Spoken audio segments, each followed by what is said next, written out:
हे सगळं काय चाललंय माझ्या आयुष्यात? इकडे आबाण, तिकडे माझ्या आईबांच्या आनंदासाठी हे सगळं सहन करावं लागतंय. पण माझ्या आईबुवा तिकडे सुखात असतील ना, मी इकडे कशी राहते हे जर त्यांना कळालं ना तर त्यांना लई वाईट वाटेल. ते स्वतःलाच कोसत बसतील. नाही त्यामुळं काय झालं ना तरी माझं दुःख त्यांच्यापर्यंत पोहोचायला नाही पाहिजे. त्यांचे हाल हवाल माझ्यापर्यंत पोहोचू दे देवा. मी सोडून दुसरा काहीच आधार नाहीये त्यांचा. देवा त्यांची काळजी घे बाबा.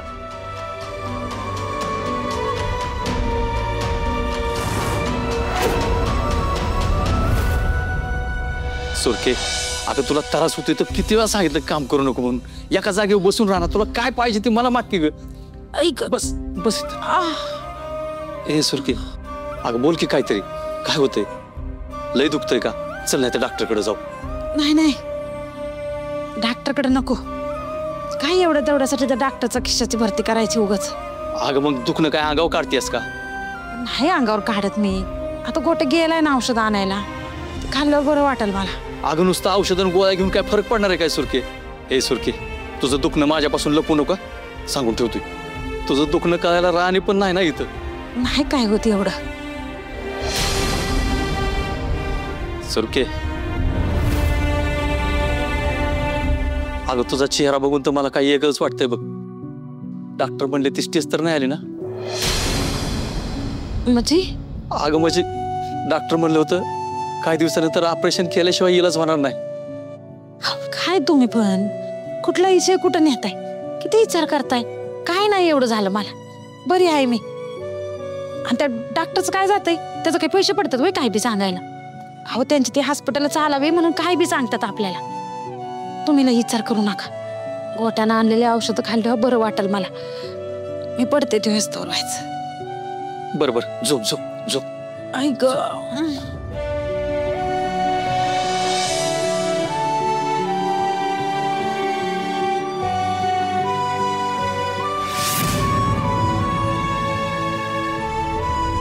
सुरके, तुझी अवस्था कळते मला, पण मी तरी काय करू? राणी असती तर मला बी आधार झाला असता. आता तुला डॉक्टरकडे न्यायला पैसे कुठून आणायचे? बुवा बुवा, हे घे गोळ्या. बरं झालं बाबा लवकर आलास. सुरके, हे सुरके, उठ जरा, उठ, गोळ्या खाऊन ये. उठ उठ. ऐक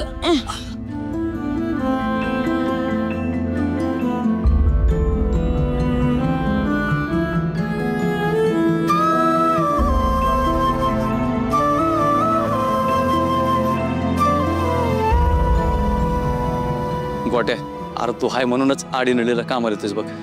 तू नसतास काय झालं असतं आमचं. तुझं लय उपकार झालं बघ. बस का बुवा, एकीकडे तुम्ही मला तुमचं पोरग म्हणताय आणि दुसरीकडे ही अशी उपकाराची भाषा करून परख करताय वे. ह्याला काय अर्थ आहे? मावशी वाटते का ग वाईस बरं आता? ओय आता वाटतंय बरं बाबा. पडेल आराम. गोट्या, आता इथं काय झालंय ते राणीला कळू देऊ नकोस बाबा. अगं आपण नाही सांगितलं तरी तिला कळायचं राहते वय. लय दिवस झालं तुमचा फोन नाही आला म्हणलं तिला वाटणारच नाही इथं काहीतरी प्रॉब्लेम चाललाय. ती बी बरोबर बघ सुरके, आपण साध नमधनं ना आपली खुशाली तिला कळवत जाऊ, नाही तर ती संशय घेईल. आणि एकदा का तिला संशय आला तर पोरगी धावत पळत येता येईल. उग काळजी करत बसल. अहो तुम्ही एक काम करा, फोन लावा राणीला. अगं पण तुझा आवाज ऐकला की तिला लगेच कळेल तू आजारीच म्हणून.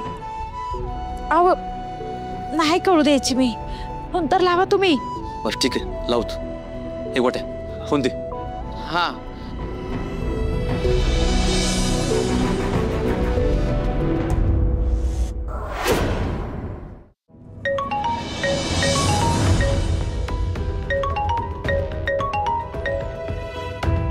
गुहांचा फोन.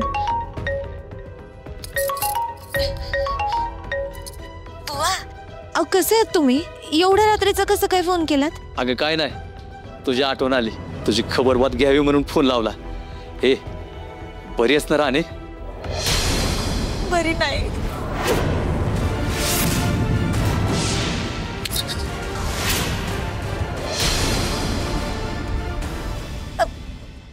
बरी नाही बुवा. अहो, लई सुखात आहे मी. तुम्ही दोघं कसे आहात? आणि तुमची सुरकी काय म्हणते? मी बरी आहे ग पोरी. तू सुखात आहेस ना? अगं नुसती सुखात नाही. अगं मी तुला सांगू शकत नाही एवढी सुखात आहे मी.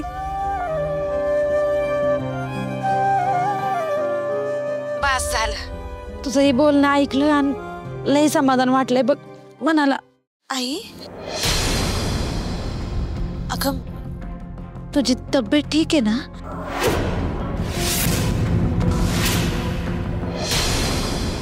हो अगं वय वय बरी आहे मी. मला काय होतं या? आई, तू खोटं बोलू नको हा माझ्याशी. तुझा आवाज असा खाली गेल्यासारखं का वाटतंय? तुला बरं नाहीये का? तुझं दुखणं परत सुरू झालंय का? नाही नाही अगं बरी आहे मी. मला नाही काय झालं. आणि आता हे बघ तू आमचा लय विचार करत बसू नको. आता तू तुझा संसार नीटनेटका कर. तसं पण आमचं काय ग, आज हाय तर उद्या नाही. आई, अगं तू असं का बोलतीये? तू नसशील तर मी कसं जगू बरं? अगं मी कोणाच्या आशेवर जगू? ए पोरे, आता असं नको बोलू. अगं आता तुझं लगीन झालंय.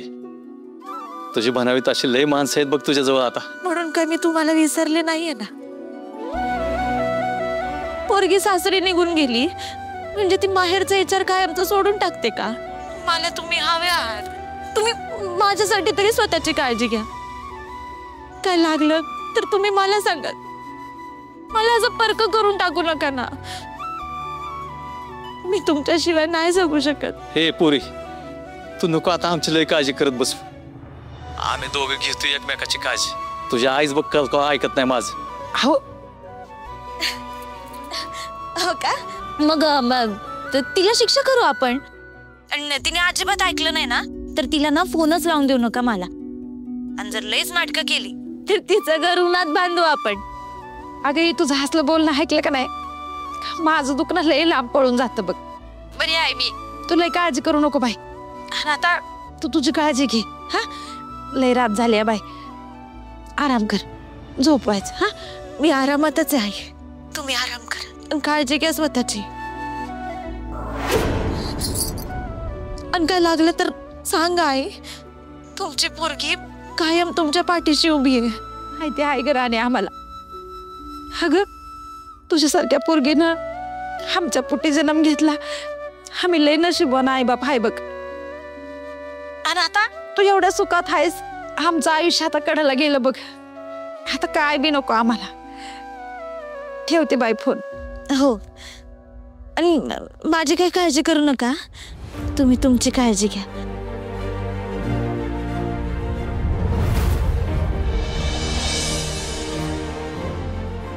आणि नाही बाजे, आता तुझ्या सुखाच्या आड आमचं दुःख नाही येऊन द्यायचं आम्हाला. आई, आता तुला कसं सांगू? मी आनंदात आहे हे मी फक्त दाखवते. आता माझ्या या दुःखालाच मला सुख मानावं लागणार.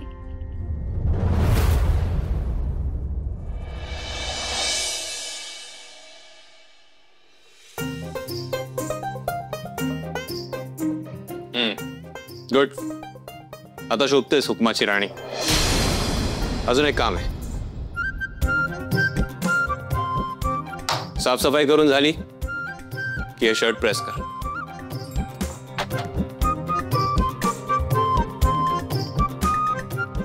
साफसफाई झाली की शर्ट प्रेस कर. जसं मी केलं नसतं तर या कडूकारल्यानंच केलं असतं.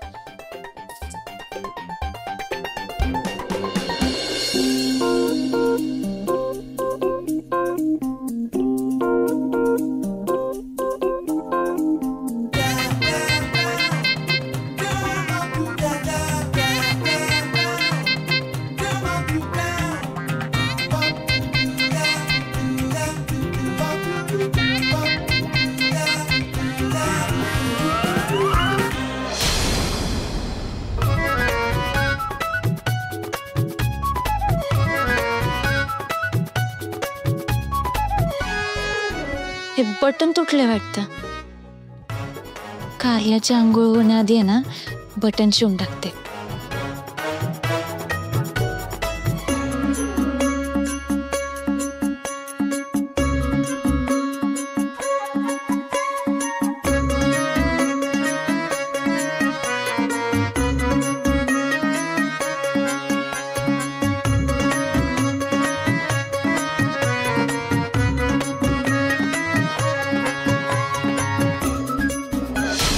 काय चाललंय हे? मी तुला फक्त माझ्या शर्टला प्रेस करायला सांगितलं होतं. काय करतेस हे? अहो ते काय नाही, ते तुमच्या शर्टचं बटन तुटलं होतं. मी फक्त शिवत होते, लावून देत होते. मी सांगितलं होतं तुला माझ्या शर्टला बटन लावायला. प्रत्येक वेळी ओव्हरस्मार्ट बनायचा प्रयत्न काय करतेस तू? मला विचारल्याशिवाय काही करायचं नाही. आण ते शर्ट इकडे.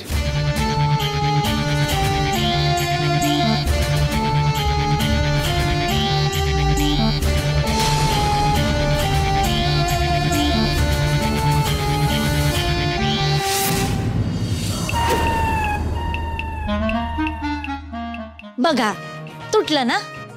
मी नीट लावून देत होते बटन, तर ते नाही, उगाच ओरडत सुटलात माझ्यावरती. तू अशी भांडत बसायला वेळ नाहीये मला. माझं म्हणणं फक्त एवढंच होतं की जे काही करशील ते मला विचारून करायचं. ठीक आहे, पण आता देऊ ते बटन लावून का नको? थांबा, देते लावून.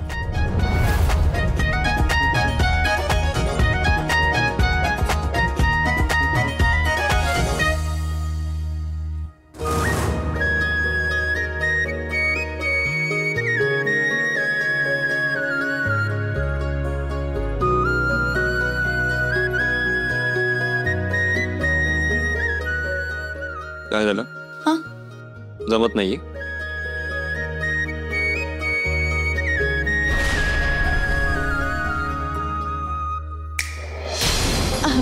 सर तुम्ही इकडे येता का?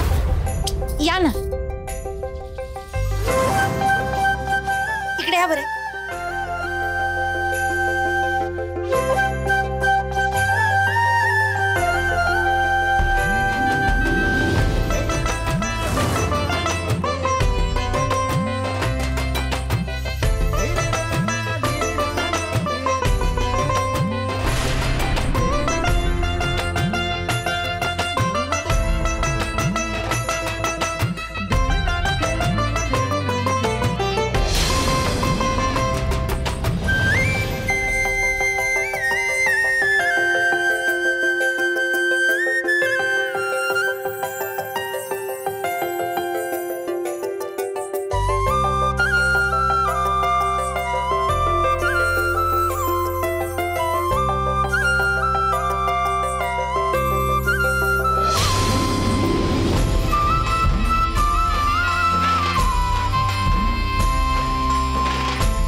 अरे हो, आता सध्या माझ्याकडे पैसे नाही आहेत ना, म्हणून म्हटलं तुला. हो, मला तो पार्ट पाहिजे. हो हो हो, हा माझ्याकडे पैसे आले ना मी घेईन तो. ओके, हा ठेव प्लीज. हा okay, thank you.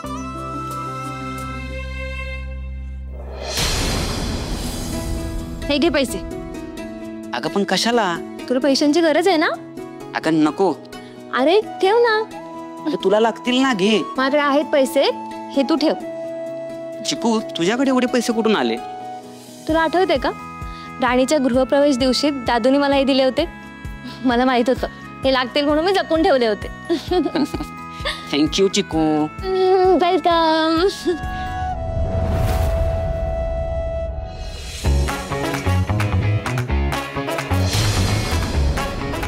Oh my God.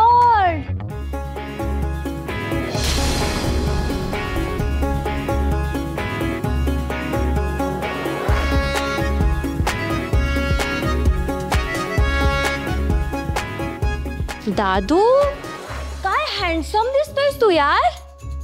म्हणजे राणीने तुला रेडी केलं की तिचे चॉईसचे कपडे घातलेस तू? चॉईस म्हणजे नाही नाही असं काही नाहीये. नाही नाही नाही काहीतरी नक्की आहे दादा जे तू आमच्यापासून लपवतोय. काय चिकू? हो ना, म्हणजे चेहरा तरी तेच सांगतोय. पण दादू तू कितीही लपवलंस ना तरी आम्ही ओळखू शकतो. ते कसं? ते कसं म्हणजे तुमच्या दोघांमधलं जे पण काही सिक्रेट असेल ना ते आमच्या दोघांना माहिती असतं. अरे सिक्रेट काय त्यात? माझ्या शर्टचं बटन तुटलं होतं ते त्याने लावून दिलं. That's it. Oh my God. पण दादू एक सांगू का, हे मला माहित नव्हतं.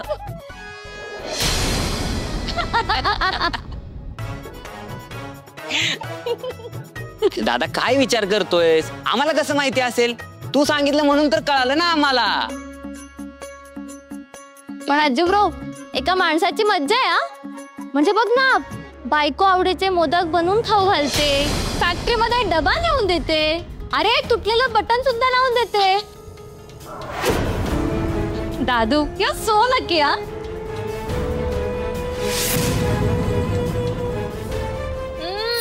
आजू ब्रो बटन लावून देणारी राणी पण आली हा.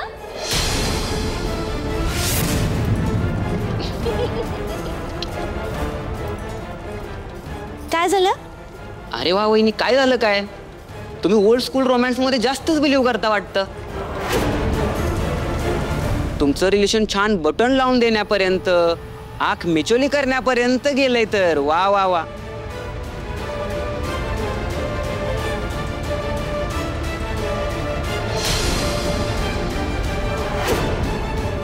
वा ग्रेट हा, ग्रेट वहिनी. चिकू अजित बस झाली मस्करी. बरं इंद्रा एक महत्वाचं सांगायचंय तुला. आता चेंबर ऑफ कॉमर्सवाल्यांचा फोन आला होता. त्याने एक पार्टी ऑर्गनाईज केली. विक्रांत पण आला. बरं विक्रांत, चेंबर ऑफ कॉमर्सवाल्यांकडनं फोन आला होता. त्याने एक पार्टी ऑर्गनाईज केली. तिकडे तुला आणि इंद्राला जायचंय. ते फक्त जोडीनं जायचंय.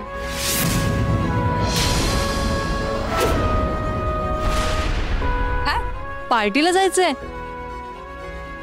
तेही जोडीनं? अहो अबा चालेल, जाऊ ना आम्ही जोडीनं. हो ना विक्रांत?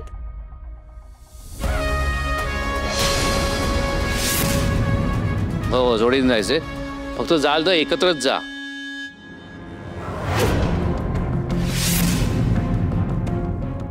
पण आबा सगळ्यांनी जायची काय गरज आहे? आय मीन उर्मिला बहिणींना यायचं असेल तर त्या येऊ शकतात, पण राणीचं काहीच काम नाही आबा तिथे.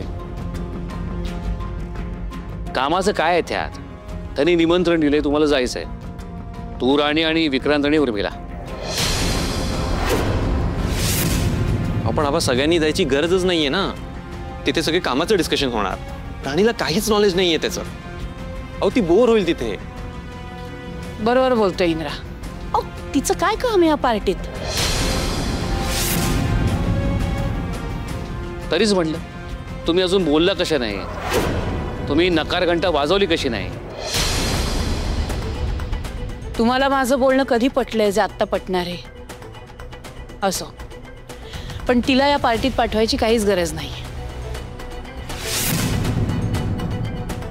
कावळ्याने दगडावर किती अंग घासलं म्हणून त्याचा बगळा होत नाही. अहो तिला साधं आपल्या एवढ्या मोठ्या घरात वावरायला नाही जमलेलं, ते त्या पार्टीत इतक्या सगळ्या घरंदाज लोकांमध्ये कशी वावरणार आहे ती?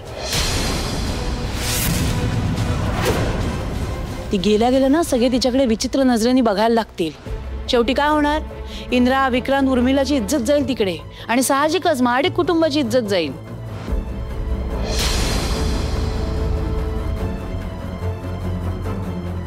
काय मालती, तुम्ही जसा विचार करता तसं सगळे जग विचार करतच असं नाही. तुम्हाला राणीमुळे प्रॉब्लेम आहे ना, याचा अर्थ असा नाही होत की कोणालाच ती आवडत नाही. आणि तुम्हाला किती वेळा सांगितले हो, राणीबद्दलची मनातली अडी काढून टाका. पुन्हा तुम्ही तेच तेच गिरवत बसता. पाठी कोरी करा मालती. हे बघा, तुमची तब्येत आत्ता नाजूक आहे, त्यामुळे मला तुमच्याशी वाद घालायचं नाहीये, नाही घरातलं वातावरण बिघडवायचंय. तेव्हा निदान माझी एवढी गोष्ट तरी ऐका. नका पाठवू तिला एवढ्या मोठ्या पार्टीत. वस्तीत राहिलेल्या पोरीला लगेच महालाची स्वप्न दाखवू नका. जसं तुझ्या आईला वाटतंय तसं तुलाही वाटतंय का इंद्रा? आबा, माझं म्हणणं फक्त एवढंच आहे. त्या मीटिंगमध्ये सगळे हाय प्रोफाईल लोक येणार आणि राणीला काही नॉलेज नाही आहे त्या गोष्टींचं. शिवाय मला तिला अटेन्शन सुद्धा देता येणार नाही तिथे. अरे मग तिची सगळ्यांची ओळख करून दे. पण आबा, ठीक आहे, तुझी इच्छा नाही आहे ना, मग एक काम करा, कोणीच जाऊ नका.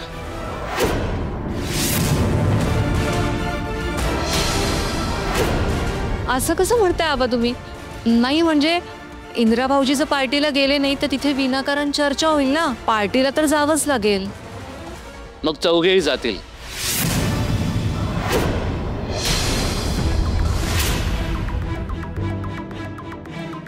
तुमचा हट्ट काय पण तिला पार्टीत पाठवायचा? कारण ती माझी सून आहे हे मला सगळ्या जगाला सांगायचं आहे.